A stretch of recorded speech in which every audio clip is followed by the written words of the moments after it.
Coming up next, Ben is going to tell us a very important lesson.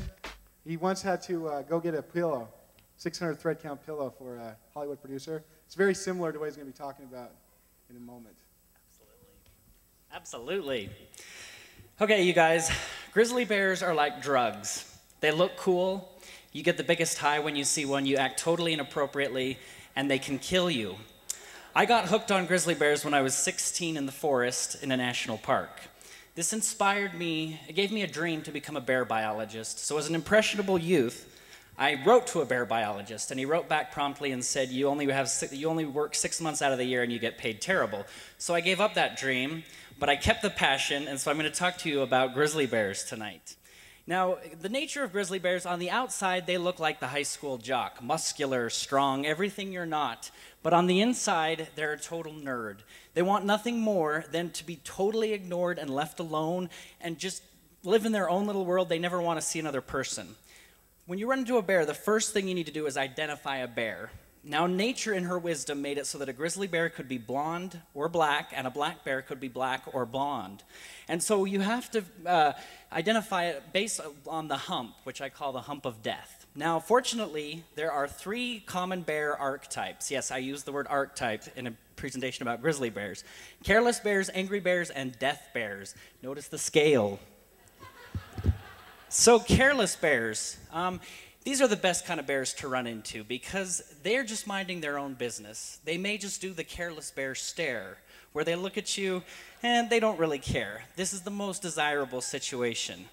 Angry bears are not made, or they're not born, they're made, and it's your fault. They will usually grunt or growl. They're disturbed by your presence. You've either disturbed them while they're eating, maybe come between them and their young. They're debating whether or not they need to neutralize you as a threat. And then there's the death bear. We all know or have a friend there's something slightly wrong with them. And these bears want to eat and consume your flesh for calories. So it's very important that you fight back with everything you have when dealing with these bears. So if you're not, bear morphing. So the danger of bears, they are a wild animal, and a careless bear could turn into a death bear or an angry bear. An angry bear could turn into a death bear or a careless bear at any moment. That's why they're wild.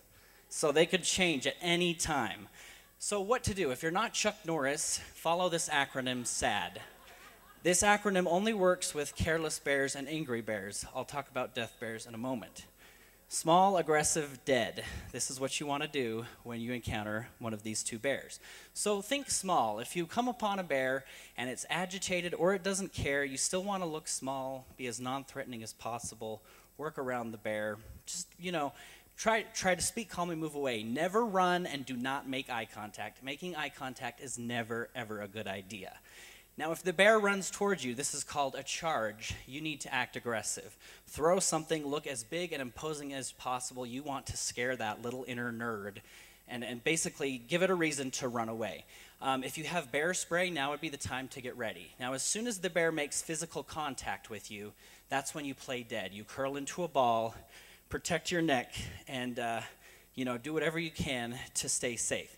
Now, what's tricky is while you're playing dead, if it seems like it's going on for too long, the bear is probably trying to eat you. And so you have a predatory bear, which is a fancy word for he's trying to eat you. And if this happens, you need to fight back. Also, if you're attacked by a bear in the middle of the night in your tent, it's a predatory bear, and you need to fight back. So prevention is the best medicine. So what can you do? Hike in a big group, make noise when you're in the woods, just do some common things. Pay attention for tracks. If you find a dead animal, there's probably a bear around, so take those precautions. These are always bad ideas when encountering a bear. Do not run. I know there's a song about a pokey bear, but bears can run 30 miles per hour uphill, so don't run. Don't climb a tree. There's this misconception that grizzly bears can't climb trees, and they can. Pepper spray. I'm not a fan of pepper spray because you have to have it out, have it ready, and while an 800-pound grizzly bear is running 30 miles per hour, you have to wait to spray it till it's 30 feet away from you. And you have to pay attention to what way the wind is blowing. It's too hard to use. Now, thanks to Troy Hurtubus, there's a thing called bear armor.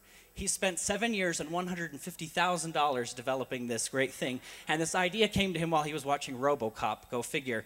The only problem is it scared every bear, and so he's never been able to test it.